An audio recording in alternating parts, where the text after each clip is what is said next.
Princess Mononoke. Did I say that right? Mononoke? Mononoke. Mononoke. Okay. Yeah. I'm sure, but why don't you introduce it? Studio, yeah, because I'm gonna butcher these names, but why don't you introduce it? 1997, that's when uh, it came out though, right? 1997? yeah. Is that retro enough? I think so. I think anything Right, to us. 90s, 1999 Yeah. and older, I guess so. Anything after 2000, like we'll wait for another decade. Yeah. But why don't you introduce the names and the people and whatnot? So so I don't butcher uh, it. I wouldn't mention the character names because I will butcher that. But it's from the famous director Hayao Miyazaki. He did a lot of I mean he's co-founder of this animation studio called Studio Ghibli. I think it's Ghibli, not Ghibli, Ghibli. It's quite famous. If you don't know, they did like House Moving Castle, Spirited Away, a lot of award-winning um, movies. I wouldn't call them, I mean, it's anime, but it goes beyond what anime represents. So this movie that initially I was like thinking what 90s cool 90s action movie again. But I was listening to one of your podcasts with your brother Kip, uh, and it struck me like you were talking about the conflicts, and it kind of reminded me of that movie itself, which I've seen years ago, and it's one of my favorite movies from that director, and because a lot of his movies share the same theme of anti-war, anti-conflict, uh, the love for nature. And what's interesting in those movies is he doesn't portray one side as pure evil, one side as the best, the good guys, bad guys. There's always something like there's ambiguity in it, like who's right or wrong. It doesn't really matter. It's more like what is causing the conflict itself. So in this movie, the plot is a bit, there's like this guy trying to find a cure for some curse, and finding a princess uh in the middle of like a three-way war kind of conflict in feudal Japan, or like a fantastical retelling of it. And I think the most interesting thing is, they talk about why there's even a war going on. They talk about the rage and the anger that leads to one attacking each other, and they talk about the endless cycle of violence that goes on and on and on from all sides. Even if you think one is the better one, it doesn't necessarily end whatever violence and conflict it is if everyone doesn't just you know you have to break the cycle, you know uh or it's gonna like destroy or everyone from both sides. So I felt it's a classic movie for a reason, because the themes like this are like timeless. And it unfortunately how long humans have been in on this earth, this thing keeps going on and on. Even we learn history, but we just chuck it aside and just keep repeating the same thing over and over again. So this movie was like I appreciate how they portray both sides, not necessarily like justifying what the bad guys did, or giving excuse, but showing how things lead to events down the line, and how in retaliation things might be worse.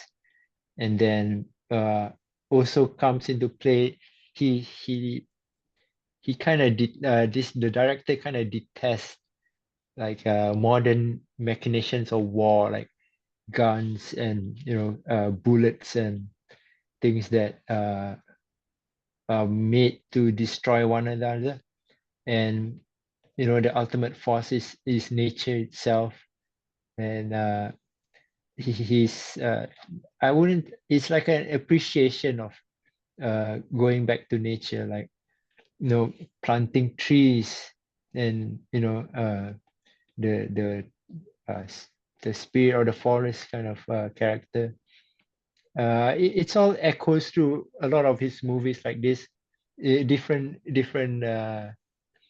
retelling of it. I mean, it's all different movies, but you can see where the common thread is.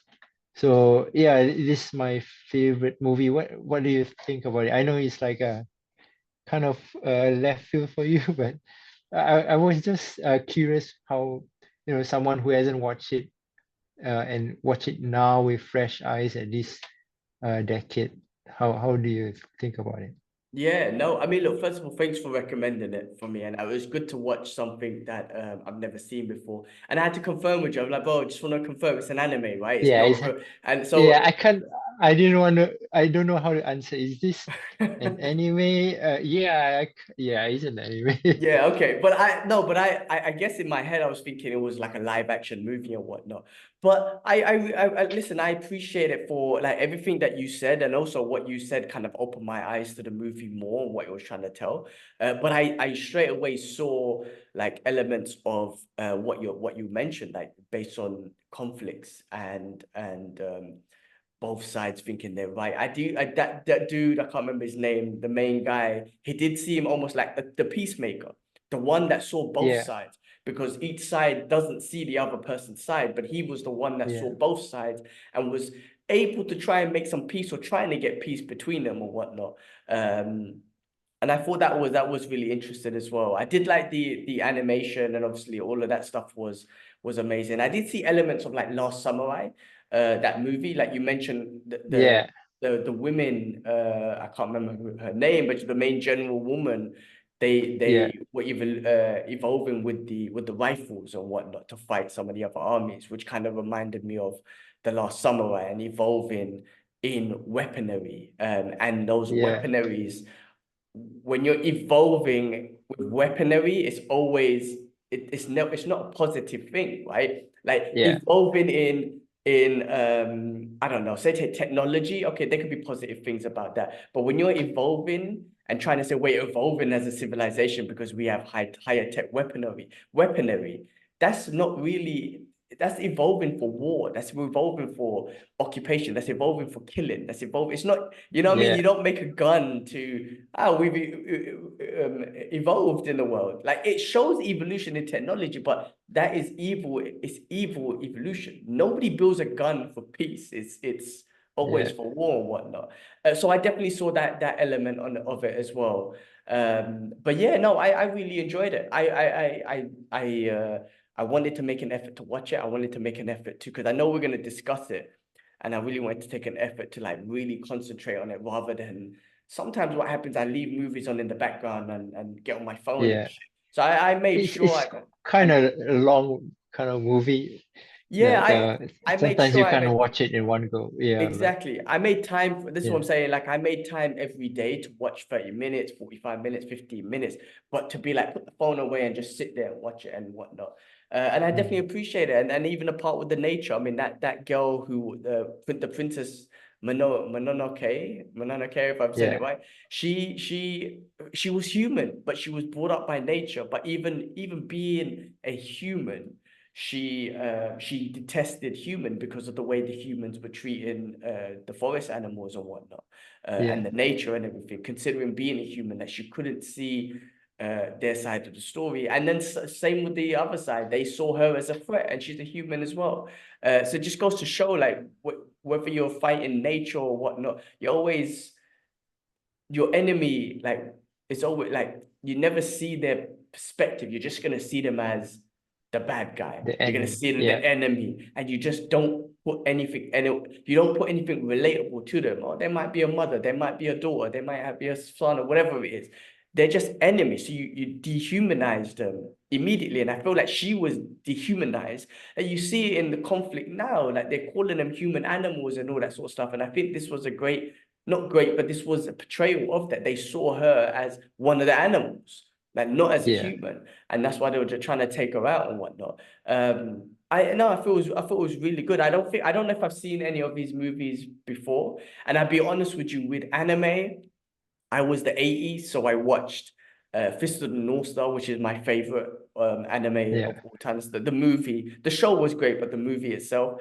And then I saw like, you know, Gaiva and Dragon Ball. Now I'm watching Naruto and everything, but I didn't watch, there's a lot of tons of anime that I didn't get Yeah. into and whatnot. But I appreciated this one. I really liked it. And the animation was good, very violent, man. Man's using his bow Yeah. to It's a knock off. decapitation. Yeah, instead of the bow arrow going to the head, it just knocks the head off. And I'm like, Yeah. oh shit, this is really It's kind violent of as funny well. though. Yeah, but it Uh, was the imagery, like the drawing, especially in the 90s.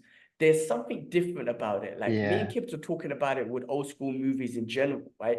There's something different about the grittiness of it. Like it's not clean. It's not 4 Yeah. HK, 4K or 8K or whatever. Like that's amazing. Don't get me wrong. But there's something Yeah. about the old style of anime, even Fist of the North Star in the Yeah. 80s, you see that how that anime is just different. But with movies as well, this the grittiness of the Yeah. picture tells a story as well, gives you an environment of the story as well. You know what I Yeah. mean? Like when it's too clean and you're trying to tell a heartfelt story, it's kind of like Yeah. this picture's too clean for me to relate to this story. Do you know what I mean? Like I think the Yeah. environment of a movie or an anime or whatever it is also sets the tone for the story and whatnot, the movie. And I think Yeah. this one had a great tone for it as well, in regards to the artwork.